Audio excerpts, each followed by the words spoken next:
नमस्कार, आप देख रहे हैं जवाब तो देना पड़ेगा और आपके साथ में विजेंद्र सोलंकी। आज जिस मुद्दे पर हम बात करने वाले हैं उस मुद्दे को चुनने से पहले हमने कई बार सोचा क्या वाकई में इस मुद्दे पर बहस करनी चाहिए या नहीं करनी चाहिए। और इसलिए सवाल हमने खड़ा किया, आशा या अज्ञान, किसको चुनना चाहिए। क्योंकि आज दो किताबें मेरे पास हैं।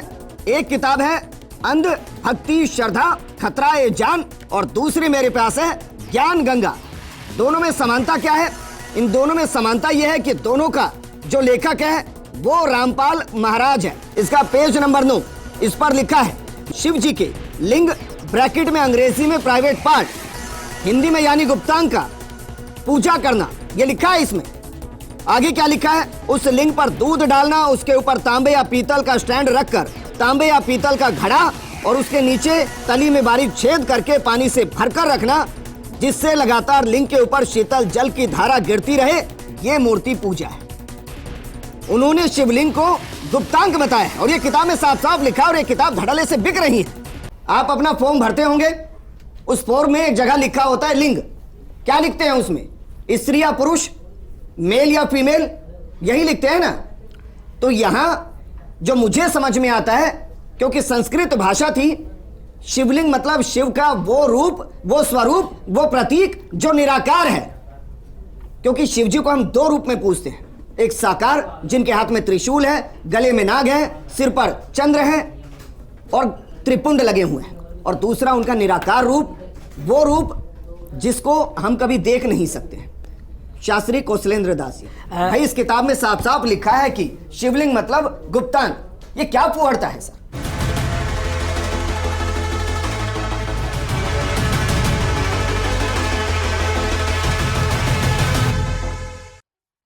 ये देखिए, ये वही Shiv Puran code number 2223 Gita press Gorakhpur, और ये प्रथम खंड है जी।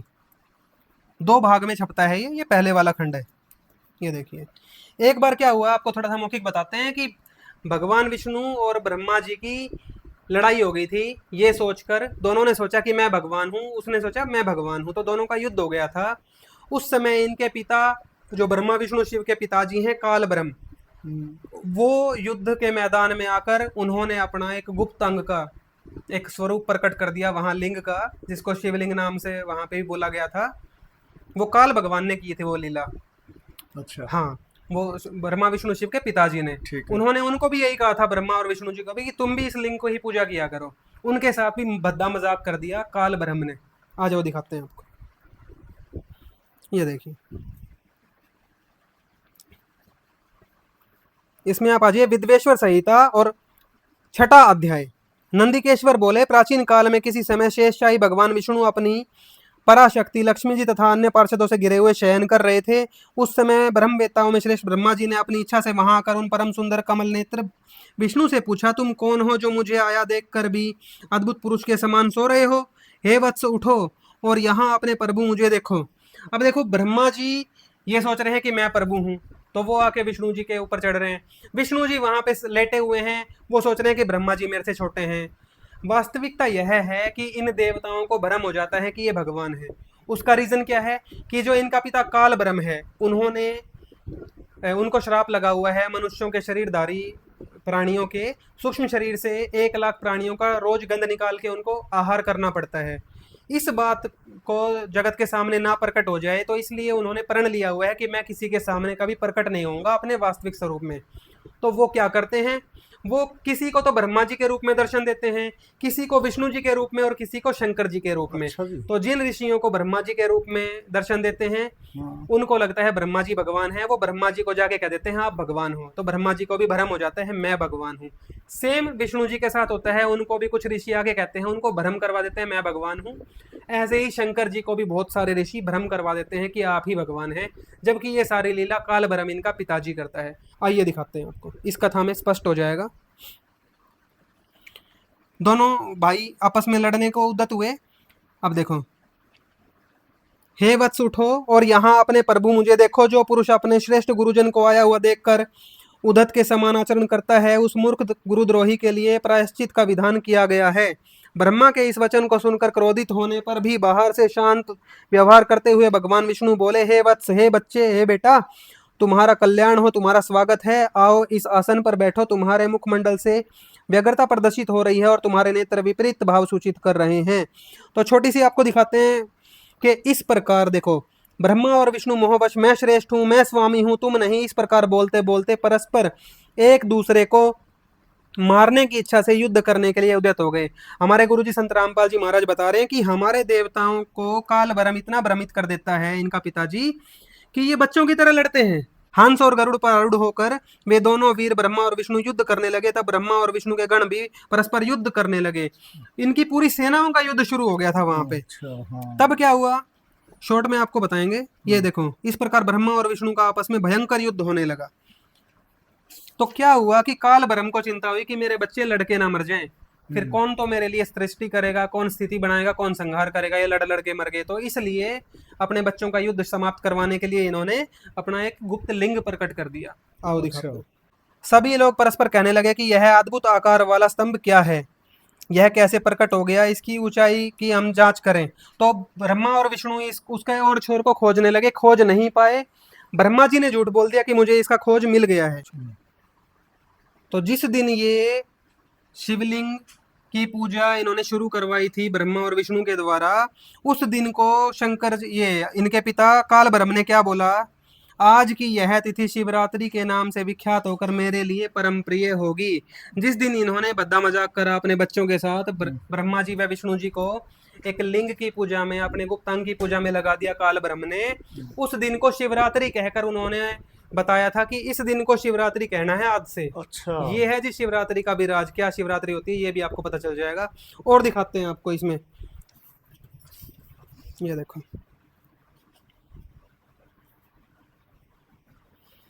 ये कह रहे हैं इस रणभूमि में मैं लिंग रूप से प्रकट होकर बहुत बड़ा हो गया था, अतः उस लिंग के कारण यह भूतल लिंग स्थान के नाम से प्रसिद्ध हुआ। हे पुत्रों, ब्रह्मा और विष्णु को पुत्र कह रहे हैं, ये देखो इनके पिताजी काल ब्रह्म ही है।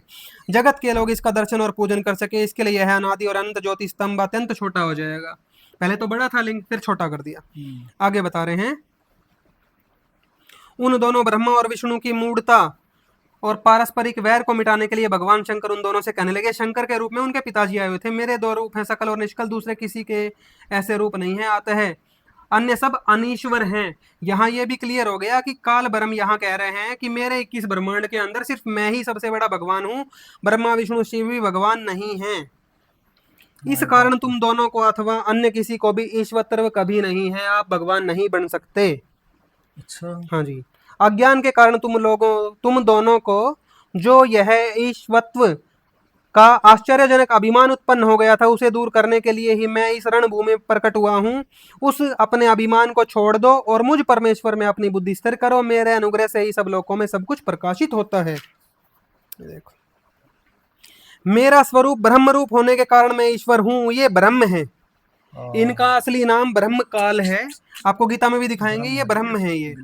हे ब्रह्मा और केशव, सबसे बृहत और जगत की वृद्धि करने वाला होने के कारण मैं ब्रह्म हूँ। ये जो थे इनके पिताजी, इनको ब्रह्म कहा जाता है। वेदों में भी, गीता में भी इनको ब्रह्म कह के बताया है, कई पुराणों में भी ब्रह्म। आपके गुरु संत रामपाल जी महाराज भी बताते हैं। हाँ जी, हाँ जी। अब देखो, हे पुत्रों, लिंग लक्षण युक्त होने के कारण यह मेरा ही लिंग है। अब गीता प्रेस गोरखपुर वालों ने क्या करा, इनको लगा कि ऐसे भगवान का लिंग कह के किसी चीज को, मतलब गुप्त अंग कह के अगर आप कहोगे तो थोड़ा अभद्र सा लगेगा, तो इन्होंने ब्रैकेट में चिन्ह लिख दिया। अब कई लोग इस चीज पे भी बहस करने लग जाते हैं कि शिवलिंग का मतलब शिव जी का चिन्ह होता है, ऐसा ही है, लिंग नहीं होता। तो एक तो आपको पहले ही कथा दिखा दी शिव जी की, इसमें भी आपको दिखाते हैं काल ब्रह्म ने भी जिस शिवलिंग की स्थापना वहां करी ब्रह्मा और विष्णु के रूप में, वो था क्या चीज। अगली लाइन कैसे छुपाएंगे गीता प्रेस गोरखपुर वाले, आ जाओ, ये देखो, दिखाओ जी, वो अगली लाइन। यहाँ बता दिया, ये मेरा लिंग है, चिन्ह है। तुम दोनों को प्रतिदिन यहाँ रहकर इसका पूजन करना चाहिए। दोनों को लगा गए इस अभद्र पूजा में। पूजा करनी चाहिए। लिंग और लिंगी में नित्य अभेद होने के कारण, अब लिंगी कहाँ से आ गई भाई, लिंगी भाई, ये तो स्त्री का गुप्तांग भी आ गया। बिल्कुल आ गया। तो अगर ये सिर्फ चिन्ह होता, कोई अलग सी कोई चीज होती, तो लिंगी का तो कोई जिक्र ही नहीं होना चाहिए था। लिंग और लिंगी में नित्य अभेद होने के कारण मेरे इस लिंग का महान पुरुषों को भी पूजन करना चाहिए। ये काल ब्रह्म द्वारा फैलाई गई शास्त्र विरुद्ध पूजा है, जो आज तक लोग कर रहे हैं, पहले हम भी करते थे अज्ञान में। ये देखो, और दिखाते हैं आपको, अब कई लोग ये कहेंगे नहीं ये तो शिव जी हैं। शिव जी नहीं है भाई, ये शिव जी के भी पिताजी हैं। ब्रह्म लिखा था पीछे, शिव आगे जी का और है। देखो, हे पुत्रों तुम दोनों ने तपस्या करके प्रसन्न हुए मुझ परमेश्वर से भाग्यवश सृष्टि और स्थिति नामक दो कृत्य प्राप्त किए हैं। ब्रह्मा जी को सृष्टि का और विष्णु जी को स्थिति का इन्होंने कार्य दिया है, अच्छा कृत्य दिए हैं, जॉब प्राप्त करी है, ये जॉब करते हैं। अच्छा जी। हाँ, काल ब्रह्म की। ये दोनों तुम्हें बहुत प्रिय हैं, हाँ ठीक है। अच्छा। इसी प्रकार मेरे विभूति स्वरूप, जैसा मैं अब रूप बना के आया हूं वैसे ही रूप में रुद्र और महेश्वर ने दो अन्य उत्तम कृत्य संहार और तिरोभाव मुझसे प्राप्त किए हैं, परंतु अनुग्रह नामक कृत्य कोई दूसरा नहीं पा सकता। अब आप ये देखिए, जो आदमी ये सोचे कि ब्रह्मा और विष्णु के युद्ध को रुकवाने के लिए जिन्होंने लिंग प्रकट करा और जो वहां पे ज्ञान दे रहे हैं वो शिवजी भगवान होंगे, ऐसा बिल्कुल भी नहीं है। ये कह रहे हैं ब्रह्मा और विष्णु को भी मैंने जॉब दे रखी है और शंकर जी और रुद्र को भी मैंने जॉब दे रखी है। मतलब ये कोई पांचवा है, इनसे अलग है, बिल्कुल अलग है, ये तो बिल्कुल अलग हो गए बिल्कुल अलग हो और ये ब्रह्म है। और देखो, ये देखो, रुद्र और महेश्वर ने दो अन्य उत्तम कृत्य संहार और तिरोभाव मुझसे प्राप्त किए हैं। मतलब ये कोई अन्य है, इनसे ऊपर है। बिल्कुल है, साफ लिख रहे तो। हाँ, अब उन सभी पहले के कर्मों को तुम दोनों ने समय अनुसार भुला दिया। रुद्र और महेश्वर अपने कर्मों को नहीं भूले हैं, इसलिए मैंने अपनी समानता प्रदान की है। वे रूप वेश कृत्य वाहन आसन और आयुध आदि में मेरे ही समान हैं। वो इसलिए कह रहे हैं क्योंकि ये शंकर जी के रूप में ही थे, तो कह रहे हैं मेरे समान रूप वाला है शंकर, ये कह रहे हैं यहाँ पे। सही बात, ये सही देखो, लिखा है ये तो। मेरे ज्ञान की सिद्धि के लिए मेरे ओंकार नामक मंत्र का तुम दोनों जप करो। ओम मंत्र का जाप बताया है। लोग क्या कहते हैं, ओम नमः शिवाय। हाँ, ओम नमः शिवाय नाम का कोई जाप है ही नहीं ग्रंथों में, कहीं नहीं है, नहीं है। ओम नमः शिवाय का कोई जाप नहीं है। ओम नाम का जाप है, ये ब्रह्म का जाप है। गीता में भी दिखाएंगे, पहले आप इसमें ही देख लो। अच्छा। पूर्व काल में मैंने अपने स्वरूप भूत मंत्र का उपदेश किया है, जो ओंकार के रूप में प्रसिद्ध है। वह महामंगलकारी मंत्र है। सबसे पहले मेरे मुख से ओंकार प्रकट हुआ, जो मेरे स्वरूप का बोध कराने वाला है। ओंकार वाचक है और मैं वाच्य हूँ। यह मंत्र मेरा ही स्वरूप है। प्रतिदिन ओंकार का निरंतर स्मरण करने से मेरा ही सदा स्मरण होता रहता है। क्लियर हो गया। कई लोग कहते हैं ओम नमः शिवाय पंचाक्षर मंत्र है। पंचाक्षर मंत्र ओम है। ये देखो, पहले मेरे उत्तरवर्ती मुख से उकार, पश्चिम मुख से उकार, दक्षिण मुख से मकार, पूर्ववर्ती मुख से बिंदु तथा मध्यवर्ती मुख से नाद उत्पन्न हुआ। हो गए 5 मुख। 5 मिलके क्या बना, इस प्रकार 5 अवयवों से युक्त होकर ओंकार का विस्तार हुआ है। ओम बना है ये 5 बन के। अच्छा। इन सभी अवयवों से एकभूत होकर यह है प्रणव अर्थात ओम नामक एक अक्षर हो गया। ये पंचभूत जो पंचाक्षर मंत्र है वो सिर्फ ओम है, ओम नमः शिवाय नहीं है। ओम नमः शिवाय ये लोगों की अपनी सोच है, जो कि शास्त्र विरुद्ध है। ओम की साधना है ब्रह्म की। ये गीता में भी दिखाते हैं आपको। ये देखो, अब ये पॉइंट कनेक्ट हो रहा है गीता से पूरा, तो आपको गीता में एक बार क्लियर कर देते हैं। ये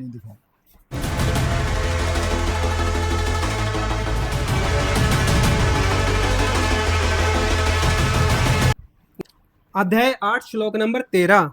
ओम इति एकाक्षरम ब्रह्म व्यावरण माम अनुसमरन यह प्रयाति त्यजन देहम स याति परमाम गतिम।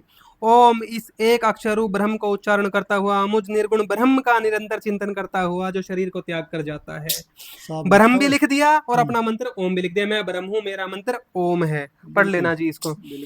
अब इसमें यह भी स्पष्ट हुआ कि जो गीता ज्ञानदाता प्रभु हैं वो कृष्ण जी नहीं है। कृष्ण जी के अंदर ब्रह्म ने प्रवेश करके ज्ञान दिया है। ब्रह्म का मंत्र ओम है। कृष्ण जी तो विष्णु जी ही हैं। हाँ, बिल्कुल। विष्णु जी के पिताजी शिव पुराण में भी ज्ञान दे रहे हैं, यहाँ भी दे रहे हैं कि मेरा मंत्र ओम है, मैं ब्रह्म हूं।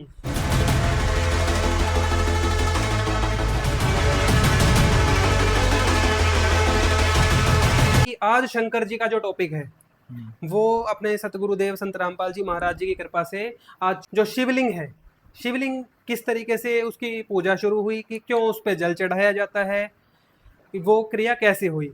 शिव जी के लिंग ब्रैकेट में अंग्रेजी में प्राइवेट पार्ट, हिंदी में यानी गुप्तांग का पूजा करना, ये लिखा है इसमें। आगे क्या लिखा है, उस लिंग पर दूध डालना, उसके ऊपर तांबे या पीतल का स्टैंड रखकर तांबे या पीतल का घड़ा और उसके नीचे तली में बारीक छेद करके पानी से भरकर रखना, जिससे लगातार लिंग के ऊपर शीतल जल की धारा गिरती रहे। ये मूर्ति पूजा है। उन्होंने शिवलिंग को गुप्तांग बताया और ये किताब में साफ साफ लिखा और ये किताब धड़ल्ले से बिक रही है। ये जी शिव का लिंग गुप्त अंग का चित्र है और अच्छा। ये स्त्री के गुप्त अंग का चित्र है जिसमें शिवलिंग प्रविष्ट है। ये स्त्री का गुप्त अंग है, ये पुरुष का गुप्त अंग है। हाँ। इसी को शिवलिंग की पूजा कह के समाज में चलाया हुआ है।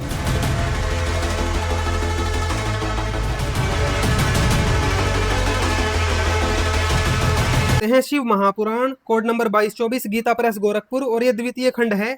इसमें संस्कृत भी साथ में दी हुई है तो आपको डिटेल में जानकारी मिलेगी। ये देखिए इसमें 12 अध्याय है कोटि रुद्र संहिता का। ये अब सूत जी बोले, पूर्व काल में दारू वन में ब्राह्मणों के साथ जो घटना घटी उसी को आप लोग सुने। जो दारू नामक श्रेष्ठ वन है वहां नित्य शिव जी के ध्यान में तत्पर शिव भक्त ब्राह्मण रहा करते थे।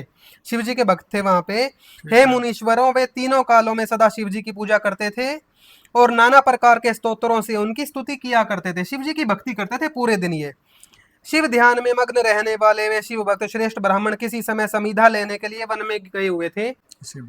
इसी बीच उन लोगों की परीक्षा लेने हेतु साक्षात नील लोहित भगवान शंकर विकट रूप धारण कर वहां आए। शंकर जी वहां पे प्रकट हुए। अच्छा। अब देखना आप किस रूप में। वे दिगंबर बिना कपड़ों के। अच्छा। हाँ जी। भस्म रूप विभूषण से विभूषित तथा महातेजस्वी भगवान शंकर हाथ में तेजोमय लिंग को धारण कर विचित्र लीला करने लगे। अपने गुप्त अंग को हाथ में लेकर शिवजी विचित्र लीला कर रहे थे। उन्हें देखकर ऋषि पत्नी अत्यंत भयभीत हो गई और अन्य स्त्रियां विह्वल तथा आश्चर्यचकित होकर वहां चली आई। शिवजी के पास आ गई जिस रूप में भी वो थे। कुछ स्त्रियों ने हाथ पकड़कर आलिंगन किया। कुछ स्त्रियां आपस में आलिंगन करने के कारण अत्यंत मोहविवल हो गई। वो आपस में चिपटने लगी। अब देखना आगे। इसी समय सभी ऋषिवर वन से समिधा लेकर आ गए और वे इस आचरण को देखकर उसे समझ नहीं सके और दुखित तथा क्रोध से व्याकुल हो गए। आगे क्या हुआ? समस्त ऋषिगण दुखित हो आपस में ये कहने लगे, यह कौन है, यह कौन है। जब उन दिगंबर अवधूत ने कुछ भी नहीं कहा, शिवजी कुछ नहीं बोले। दिगंबर फिर लिखा है, देख लो, दिगंबर अवधूत मतलब बिना कपड़ों के थे। तब उन महर्षियों ने भयंकर पुरुष का रूप धारण किए हुए शिवजी से कहा, हे अवधूत, तुम वेद मार्ग का लोप करने वाले यह विरुद्ध आचरण कर रहे हो। भाई भगवान ने वेद ज्ञान देके सृष्टि में एक सभ्य समाज तैयार करवाया है। ठीक है। आप उसको मिटा रहे हो। क्यों बिना कपड़ों के घूम रहे हो? किसी की स्त्रियों के पास आ गए हो बिना कपड़ों के। अतः तुम्हारा यह विग्रह रूप लिंग शीघ्र ही पृथ्वी पर गिर जाए। तुम्हारे यह गुप्तांग गिर जाए। अच्छा। कट जाए एक तरीके से, ये समझ लो, श्राप दे दिया। अच्छा। सूत जी बोले, उनके ऐसा कहने पर अद्भुत रूप वाले उन अवधूत वेशधारी शिव का वह लिंग शीघ्र ही पृथ्वी पर गिर पड़ा।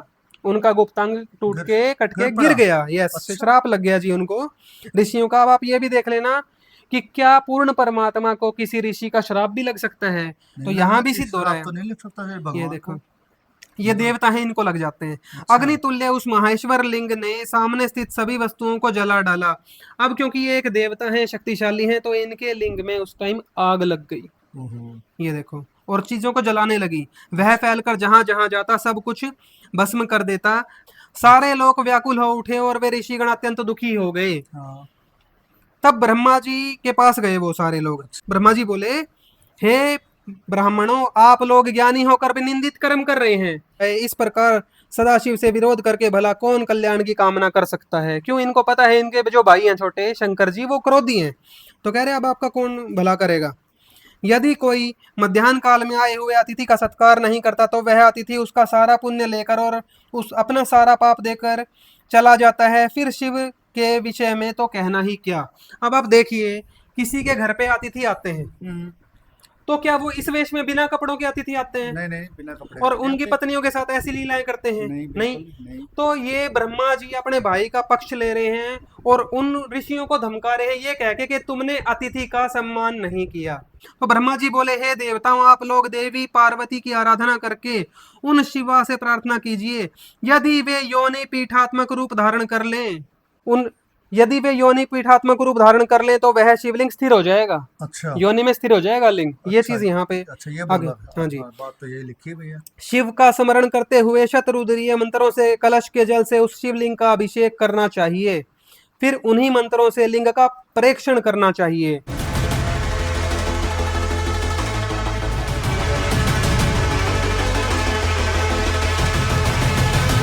अब आप ये देखिए, लिंग पे जल क्यों चढ़ा रहे हैं लोग आज भी जाके? उस समय उस लिंग में आग लगी हुई थी, अच्छा तो मंत्रित करके जल उस पे डाल के वो आग बुझाई गई ये थी। बात सही कही और आपने। आज तक लोग उस आग को ही बुझा रहे हैं क्या? बिल्कुल, ये बिल्कुल। चीज लोगों को यही- खुद विचार यही करनी है महसूस हो रहा है उस चीज़ से। कि वो घटना उस स्थान पे उस समय हुई थी दारूवन के अंदर ऋषियों के साथ, हाँ। पर आज कहीं कोई आग नहीं लगी हुई। फिर भी ये धर्म गुरु हमें बताते हैं एक लोटा जल सब समस्याओं का हल, पाखंड में हमें फंसा रहे हैं। आगे पढ़िए आप कथा।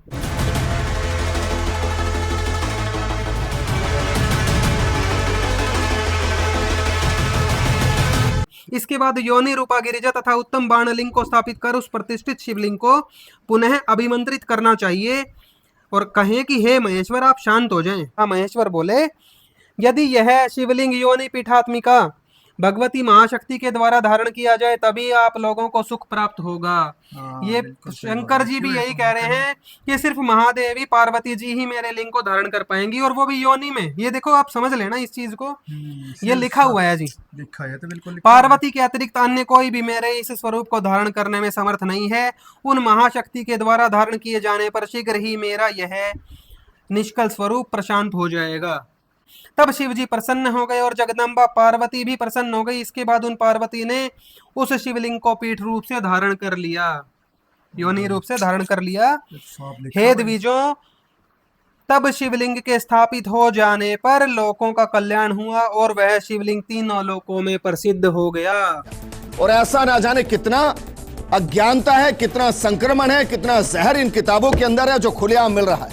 मेरा सवाल यह है कि आस्था के ऊपर अज्ञान का जो एक संक्रमण फैला दिया गया, इसको कोई रोकने वाला है या नहीं?